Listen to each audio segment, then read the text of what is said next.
When I was a boy each week, on Sunday we would go to church, pay attention to the priest, and he would read the holy word and consecrate the holy bread, and everyone would kneel and bow.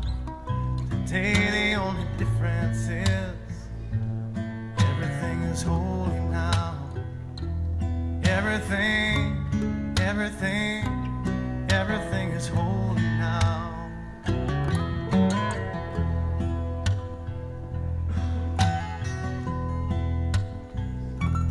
when I was in Sunday school, we would learn about the time Moses split the sea in two, and Jesus made the water wine.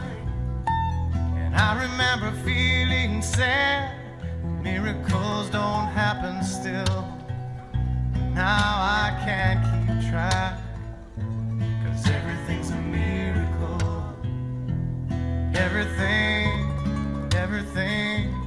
Everything's a miracle.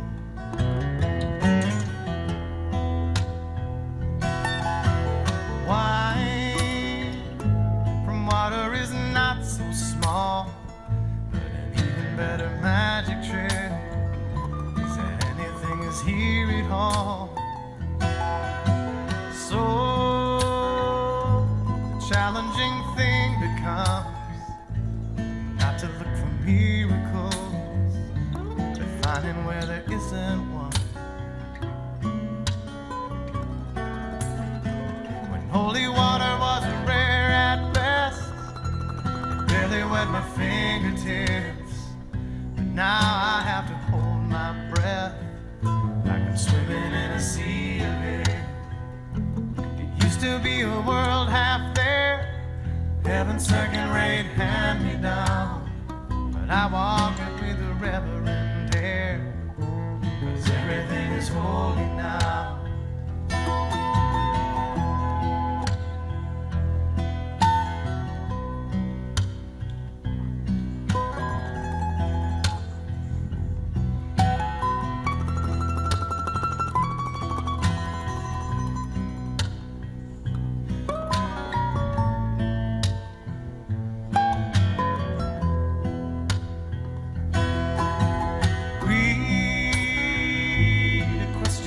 Child's face, say it's not a testament, that'd be very hard to say. See another new morning come, say it's not a sacrament, I tell you that it can't be done.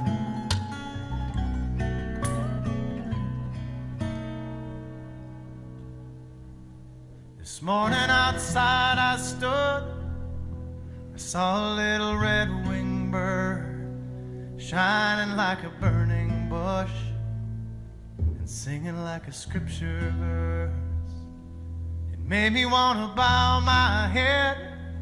I remember when church let out, how things have changed since then. Everything is holy now. Used to be a world half there, heaven's second-rate hand-me-down, but I walk it with a reverent air, 'cause everything is holy now.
Good morning, everyone.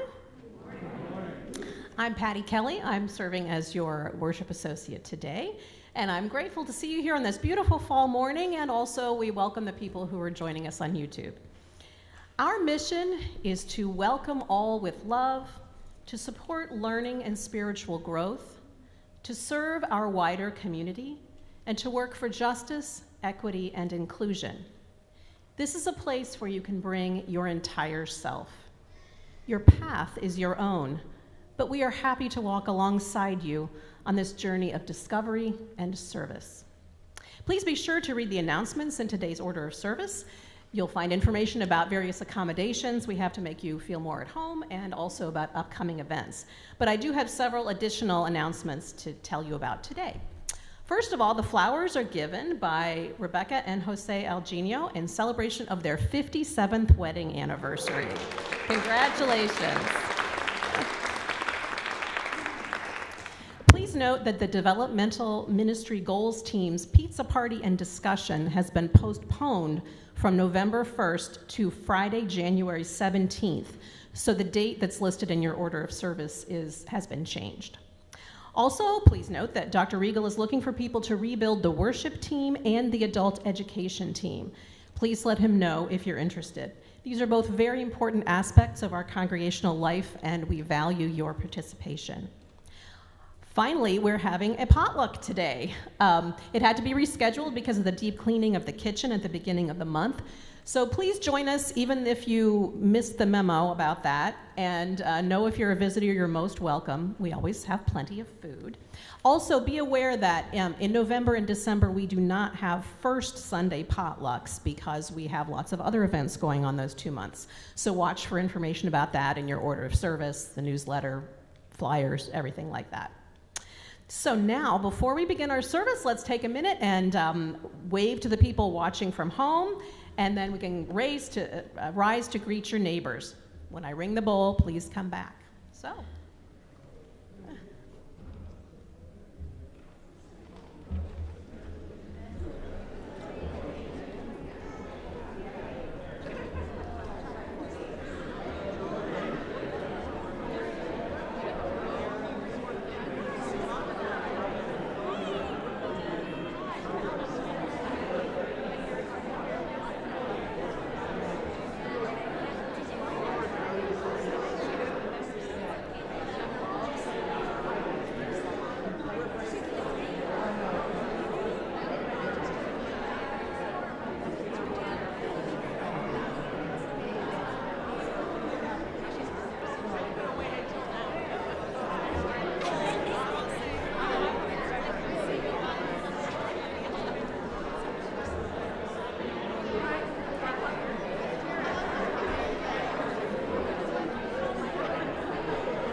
Molly and Emily will be introducing our next hymn.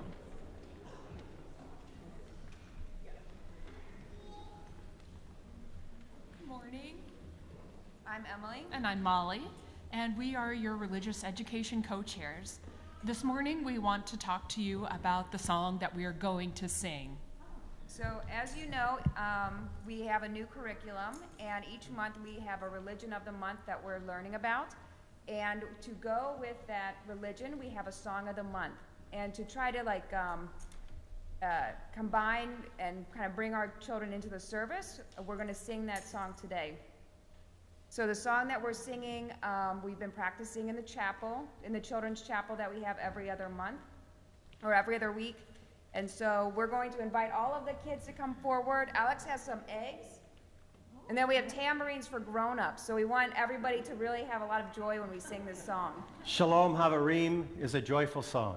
So we've decided that we need to make it, as Pastor George of the Christian House of Prayer used to say every Sunday, we are going to make a joyful noise unto the Lord, which is a biblical quote in case you don't know it. So we need a couple of people who can relatively keep a beat to be willing to shake tambourines. Come on, this is for the RE program, folks. Yep. I mean, come on now. And then we want all our kids. I see my kids over there. Come on forward. Come on, I'll sit with you up front. I got some eggs for you guys. You know what? Can you shake eggs to a beat? You want to shake some eggs? Each of you gets an egg. You're a good egg. You're a good egg. Are you a good egg? Are you a good egg? Do you want to shake an egg? You want to shake an egg? All right. Come on up here. Come on up here. We're going to stand here so everybody can see us.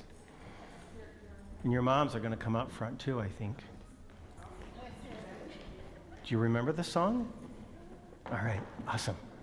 Please stand as you are able.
Will note that I forgot about the chalice lighting. I'm so sorry.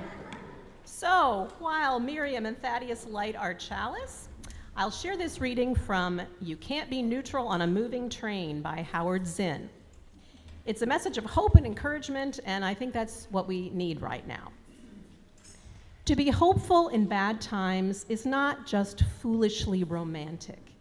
It is based on the fact that human history is a history not only of cruelty, but also of compassion, sacrifice, courage, kindness.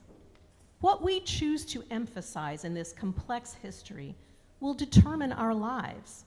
If we see only the worst, it destroys our capacity to do something. If we remember those times and places, and there are so many, where people have behaved magnificently, this gives us the energy to act, and at least the possibility of sending this spinning top of a world in a different direction. And if we do act, in however small a way, we don't have to wait for some grand utopian future. The future is an infinite succession of presents, and to live now as we think human beings should live, in defiance of all that is bad around us, is itself a marvelous victory. Now, I'm delighted today to introduce you to 7 new members of our church. I hope you will greet them all after the service. So, new members, please stand as I call your name. Meredith Amon.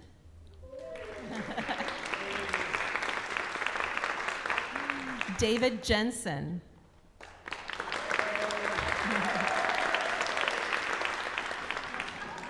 Lou Kerr.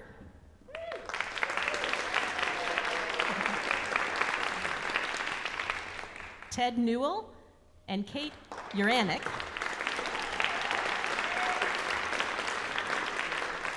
And Tom and Julie Roche. I guess couldn't be here today.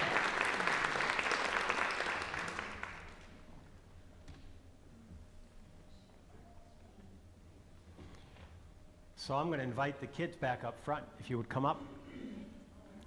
Message for all ages this morning, so the adults need to be paying attention because I may ask them a question or two. Come on up. So is there an image in the PowerPoint, the same as on the cover of the order of service, I hope? And if not, I'll just come on and sit right up here up front. We're going to sit in front of everybody. And if we don't have an image, I'll just use this. Let's sit down here. We're just going to relax, take it easy. Oh, you all didn't come up for the song, did you? There's more of our young folks here than I thought. This is great. So, on the cover of our order of service, if I can get it open, is a picture. Not in the PowerPoint. So have you guys seen this yet? Can you pass that down and let everybody get a good look at what that picture is? Oh, there it is now. Good. We can see it. You see that person? Not a real person, but a computer-generated person rolling that computer-generated stone up that computer-generated mountain. You know what that is? That is a metaphor. How many of you know what a metaphor is? Do any of you know what a metaphor is? A metaphor is a little complicated, so I'm going to tell you, and you're still not going to get it, then I'm going to show you, and then you'll get it. And then we're going to talk about that metaphor. A metaphor is you use one word to talk about something else that's similar but not the same as. For instance, I have a napkin. And if I say to you, this napkin is as light as, you're going to finish with a metaphor. It's as light as a feather. You get it? It ain't a feather, but it's like a feather. So we say it's as light as a feather. Or, my head is hard as a rock. They know. They've listened to me enough, they know. So that picture that we saw, that picture on the order of the person pushing the stone up the mountain is a metaphor. What do you think it's a metaphor for? And while you think about that, I'll tell everybody about one of my $1 million idea bumper stickers. Nobody ever likes this one. It's my favorite. I love metaphor. So I thought, I need a bumper sticker that says, I never met a four I didn't like. And if you're an Enneagrammer, that's twice as funny. And if you know my Enneagram number, it's 3 times as funny, because I'm an Enneagram 4. It's also a little narcissistic, isn't it? That's okay, have a seat. You'll catch up. All right, so that picture of that person pushing that stone up that mountain is a metaphor. What could it be a metaphor for? What does it bring to mind? Does it look easy? It looks hard. It's a hard task. So it's a metaphor for anything in life that can be a hard thing to do. Do you have things in your life that are hard to do? It feels like it's pushing a stone up a mountain? It's so hard? What's an example? Any examples? Your lives are so easy. Let's ask the adults who've lived much longer and experienced so much more. What's an example of something that's hard in life, that like the metaphor of pushing that big stone up that mountain? Relationships. Not talking when you're not supposed to. Getting ready to go out the door in the morning. Cleaning your room. Writing this sermon about stones. I actually wrote this one this morning. You got it. You're getting the idea. So here's my thought, and I'm going to leave you. I want 2 thoughts about this metaphor this morning that I want us to figure out, or maybe I'll tell you if we don't figure it out. And then, this is something worth talking to your folks about after church, about this topic, because it applies to our lives every day. So when you see that person pushing that heavy stone up that mountain, what do you think of? Like, you look at that person and you think,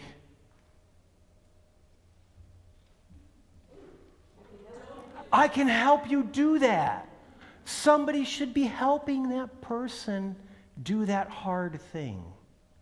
Does that make sense? So when you see somebody struggling to do something, you can say, I see you're having trouble pushing that stone up that mountain. Would you like my help? And offer to help.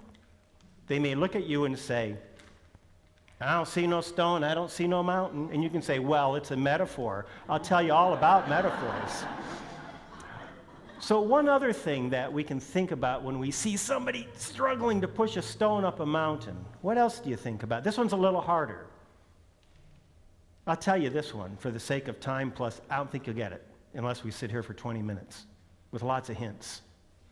All right, what I think about when I'm pushing stones up the mountain, sometimes I say to myself, why am I doing this? Because not every stone we push up the mountain necessarily needs to be pushed up the mountain. And we don't stop and ask ourselves from time to time, is this hard task I'm doing so important that I have to do it? Sometimes we think it is, but if we stop and think about it, not every stone has to be pushed up every mountain. Does that make sense? A little bit of sense? Yeah. All right, you get the gist of it. All right, thank you. This morning is great to have you. You may be dismissed to your Sunday school classes. And I'm going to grab my feather. All right.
Our reading today is from Albert Camus' essay, The Myth of Sisyphus. The gods had condemned Sisyphus to ceaselessly roll a rock to the top of a mountain, whence the stone would fall back of its own weight. They had thought, with some reason, that there is no more dreadful punishment than futile and hopeless labor. Sisyphus is the absurd hero. He is, as much through his passions as through his torture. His scorn of the gods, his hatred of death, his passion for life won him that unspeakable penalty in which the whole being is exerted towards accomplishing nothing. This is the price that must be paid for the passions of this earth. One sees the whole effort of a body straining to raise the huge stone, to roll it and push it up a slope 100 times over. At the very end of his long effort, the purpose is achieved. Then Sisyphus watches the stone rush down toward that lower world, whence he will have to push it up again toward the summit. He goes back down to the plain. It is during that return, that pause, that Sisyphus interests me. I see that man going back down with a heavy yet measured step toward the torment of which he will never know the end. That hour of his return to his rock is his hour of consciousness. At each of those moments when he leaves the heights and gradually sinks towards the lair of the gods, he is superior to his fate. He is stronger than his rock. If this myth is tragic, that is because its hero is conscious. Where would his torture be, indeed, if at every step the hope of succeeding upheld him? Sisyphus, proletarian of the gods, powerless and rebellious, knows the whole extent of his wretched condition. It is what he thinks of during his descent. The lucidity that was to constitute his torture at the same time crowns his victory. If the descent is thus sometimes performed in sorrow, it can also take place in joy. This world is not too much. Indeed, one does not discover the absurd without attempting to write a manual of happiness. Happiness and the absurd are two sons of the same earth. They are inseparable. All Sisyphus' silent joy is contained in this realization. There is no sun without shadow, and it is essential to know the night. At that subtle moment, when man glances backward over his life, Sisyphus returning toward his rock, in that silent pivoting, he contemplates that series of unrelated actions which becomes his fate, created by him, combined under his memory's eye, and soon sealed by his death. I leave Sisyphus at the foot of the mountain. One always finds one's burden again. But Sisyphus teaches the higher fidelity that negates the gods and raises rocks. He too concludes that all is well. This universe, henceforth without a master, seems to him neither sterile nor futile. Each atom of that stone, each mineral flake of that night-filled mountain, in itself forms a world. The struggle itself toward the heights is enough to fill one's heart. One must imagine Sisyphus happy.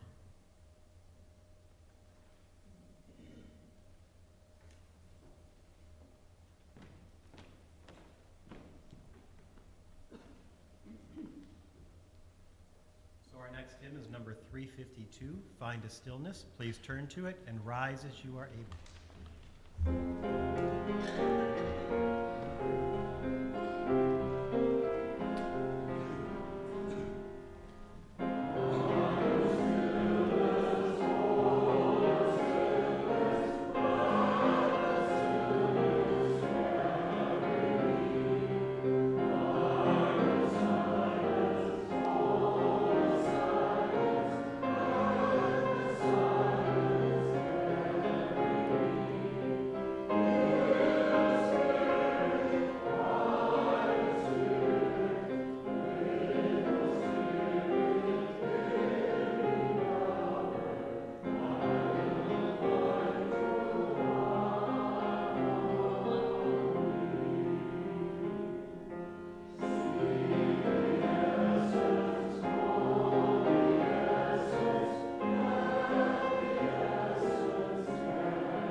So I was inspired to actually write out my sermon this week.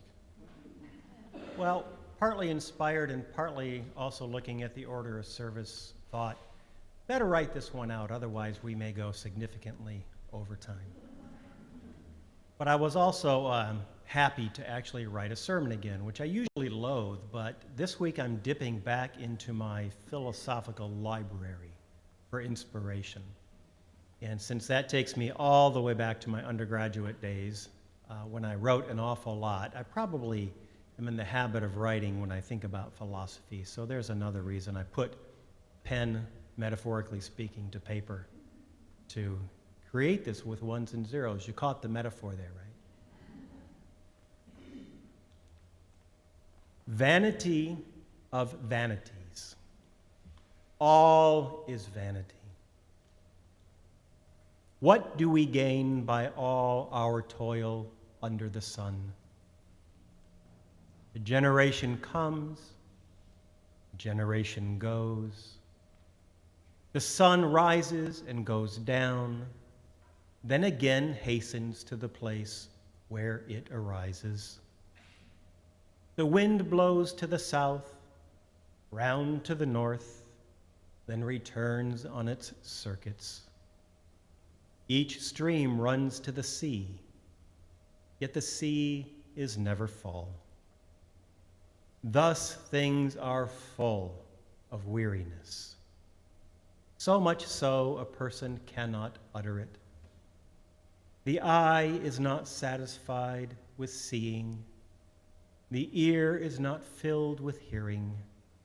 What has been is the same as what shall be. What has been done already is the same as what will be done in the future. There is nothing new under the sun. Tell me, is there a thing of which it can be said, "See, this is new"? No.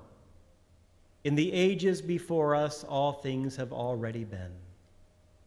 I have seen everything that has been done under the sun, and behold, all is vanity and a striving after wind. Like the author of Ecclesiastes, many great thinkers have pointed to the apparent absurdity of the human existence. And there seems to be nearly as many responses to this perplexity as there have been people to ponder it, though few of these responses remain compelling in our modern age. This is because they tend to ground themselves in stirrings of the imagination, in myths that the modern mind cannot affirm, while at the same time maintaining its rational integrity. Ours is simply an age in which faith and mythical comforts are felled at the hand of pure rationalism and the scientific method. So what I want to explore this morning is whether our scientific age, stripped of the mythological answers that once alleviated our existential angst, is able to fare any better when confronted with the apparent absurdity of human existence. In other words, is there a humanistic response to the sentiment the author of Ecclesiastes conveys? To answer this question, let's travel back in time to the ancient Greeks before we end with my favorite 20th century existentialist philosopher. If the ancient Greeks understood anything, and they understood much, they understood the human condition. Never has a culture been so rich in the mythological and psychological expression of ecstasy and agony, of love requited and unrequited, of rest and of toil. In the spirit of a bound Prometheus and the Herculean task, these same Greeks, through Sisyphus' toil, have shackled the hands and feet of every person since to the ultimate question: what, if any, is the value of human existence. The Greeks have challenged us, or even more, I think they have dared us, to try to find meaning in Sisyphus's seemingly futile life. They have dared us to prove that Sisyphus is not a victim of the gods, but a victor over the gods, leaving us, if we fail, to the consequence of being intimately acquainted with the futility of his existence, and by extension, the futility of our existence. Recall poor Sisyphus. Poor Sisyphus, cursed proletariat of the gods. He had a sly cunning, a brilliance not exceeded by any other mortal. And thus he faced the punishment of toiling away his days, a master of brute labor. The occupation of beasts of burden forevermore to be his crowning achievement.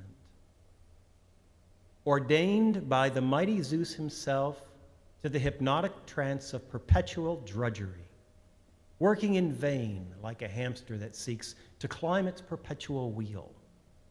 His constant hope was that his effort of escorting his stone up his mountain would eventually appease Zeus. But he hoped to no avail. As to this very day, Sisyphus exerts himself in his never-ending task. Indeed, if you listen carefully, you can still hear that heavy stone grind against the granite slope of his mountain, punctuated by Sisyphus' heavy, rhythmic breathing. As you've probably already gathered by now, Sisyphus stands in the underworld as an effigy of every human being that has ever trod the earth. He is a reminder, even a warning, that the worst fate we humans can suffer is the realization that all our endeavors are for naught. Indeed, is there not in each of us, deep in the underworld of our beings, a Sisyphus who begs the question, what value is there in my living? Can we ourselves not feel on some level the resignation of Sisyphus as he readies himself behind his rock yet again? Perhaps in those first waking moments of our day, when the alarm clock calls us to the foot of our own mountain. The subtle groan we hear in the back of our minds as we begrudge our daily tasks is the very sound of Sisyphus rolling his stone up the mountain with which he has become so familiar. Further still, does not the reverberating echo of Sisyphus' stone as it rolls back down the mountain also haunt us? As the end of our task bring us only to the realization that it all begins again tomorrow, robbing us of any sense of ultimate purpose. The poet John Stone put this common sentiment in simple yet convincing terms. The poem is entitled Robinson Crusoe. Standing here, endless, alone on the shore, talking to myself, trying to remember stories I'm afraid I may forget.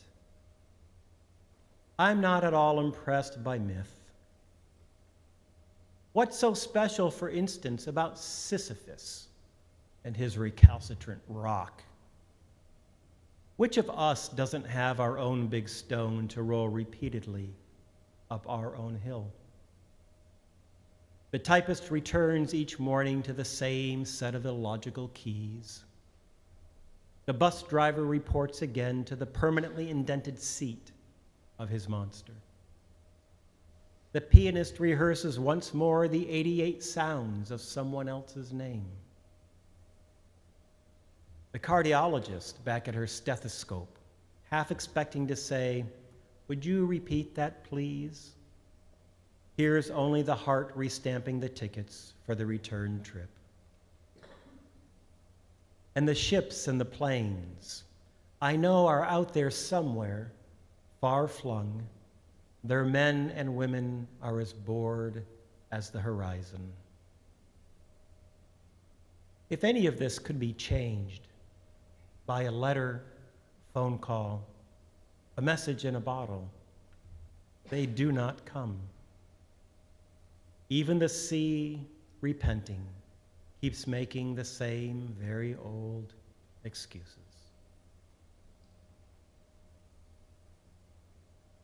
Of all modern-day thinkers who address the absurdity of the human condition, I believe the mid-20th century existentialist philosopher Albert Camus comes the closest to a meaningful reflection on the matter. In his essay, The Myth of Sisyphus, Camus inquires, where would his torture be if at every step the hope of succeeding upheld him? Sisyphus, proletariat of the gods, rebellious but powerless, knows the whole extent of his wretched condition. It is what he thinks of during his descent. Camus is pointing out that it is not the mere repetitive drudgery of his task that assails Sisyphus' spirit. Sisyphus' misery, suggests Camus, lies in the fact that he is conscious of his fate. In Camus' words, it is during that subtle moment when a person glances backward over one's life, Sisyphus returning to his rock, that one contemplates that series of unrelated actions that became one's fate, created by oneself, combined under one's own memory's eye, and soon sealed by one's own death. I think Camus' assessment is correct. As the most cunning of all mortals, the gods must have known, as they sealed his fate, that Sisyphus would be acutely aware of his misery. Unlike most beasts of burdens, Sisyphus and the rest of humanity suffers from the fact that he knows that he suffers. If he didn't, wherein would his punishment lie? A question Camus rightly asks. But once Camus establishes that Sisyphus is miserable because he is conscious of his fate, acutely aware of the absurdity of his effort, Camus goes on to say, if the descent is thus sometimes performed in sorrow, it can also take place in joy. One does not discover the absurd without attempting to write a manual of happiness. Happiness and the absurd are two sons of the same earth. They are inseparable. There is no sun without the shadow, and it is essential to know the night. I'm going to repeat that citation because it reflects the essence of Camus' entire philosophy. In other words, this is this morning's takeaway, folks. One does not discover the absurd without attempting to write a manual of happiness. Happiness and the absurd are two sons of the same earth. They are inseparable. There is no sun without the shadow, and it is essential to know the night. What Camus is telling us is that the lucidity that was to constitute Sisyphus' fate at the same time crowns his victory.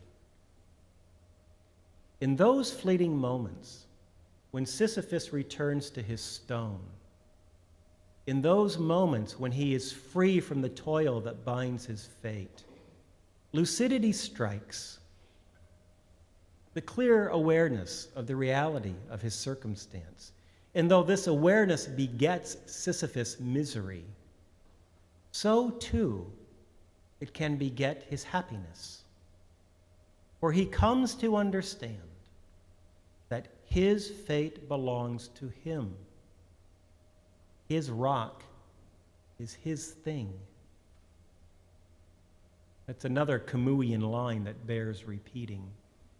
His fate belongs to him. His rock is his thing. Each mineral flake of that night-filled mountain in itself forms a world, says Camus. Indeed, it forms Sisyphus' world, and because it forms his world, we can conclude with Camus that the struggle itself toward the heights is enough to fill one's heart.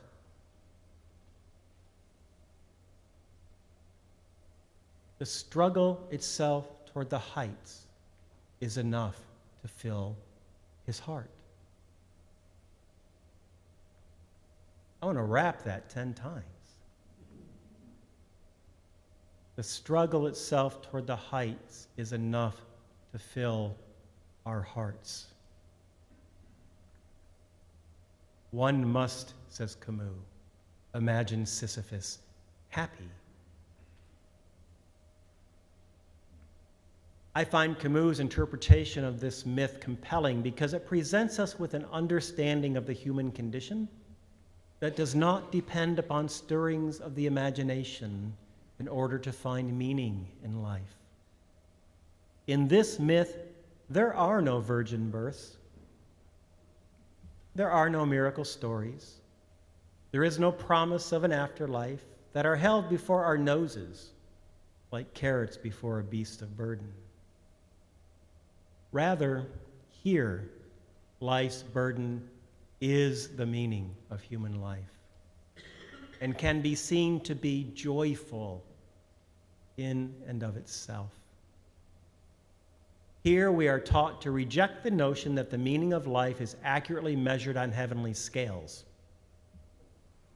The eternal hourglass on one side and our mortal deeds on the other. Here we find a hero whose only noble deed is the common toil familiar to us all. Here, each and every one of us finds a pragmatic redemption. The typist who returns each morning to the same illogical set of keys. The bus driver who reports again to the permanently indented seat of his monster. The pianist who rehearses once more the 88 sounds of someone else's name. And the cardiologist who is back at her stethoscope, half expecting to say, "Would you repeat that, please?" hearing only the heart stamping the tickets for the return trip. By now you've gathered my final conclusion. The perplexity of the apparent absurdity of the human condition is not resolved supernaturally, but humanistically. It is resolved in the realization that the degree to which each of us realizes that our fate belongs to us, that the degree to which each of us embraces our rock as our thing, is the degree to which our human lives find their meaning. There is no greater joy to be found in living than a human heart fully engaged in its task.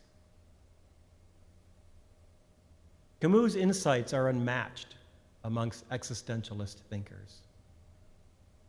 Nevertheless, I dare to make at least one improvement on his thought. Camus left Sisyphus at the foot of his mountain, preparing for yet another struggle upward. I prefer to leave Sisyphus halfway up his mountain, face contorted, legs locked beneath him, sweat rolling down his cheeks, back arched in yet another attempt to inch the stone upward,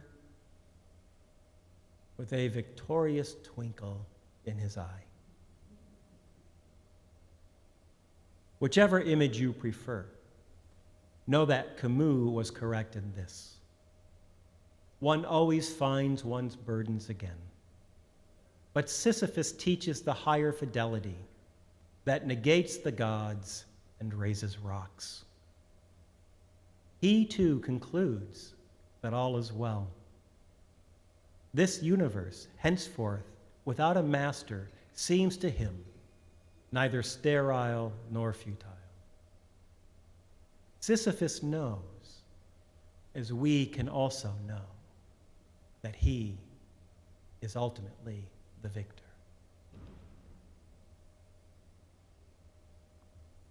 All right, after the service, a reminder, we have a potluck, and as Patty said, even if you weren't prepared and you didn't bring anything, you are welcome to join us. I'll see you in the receiving line.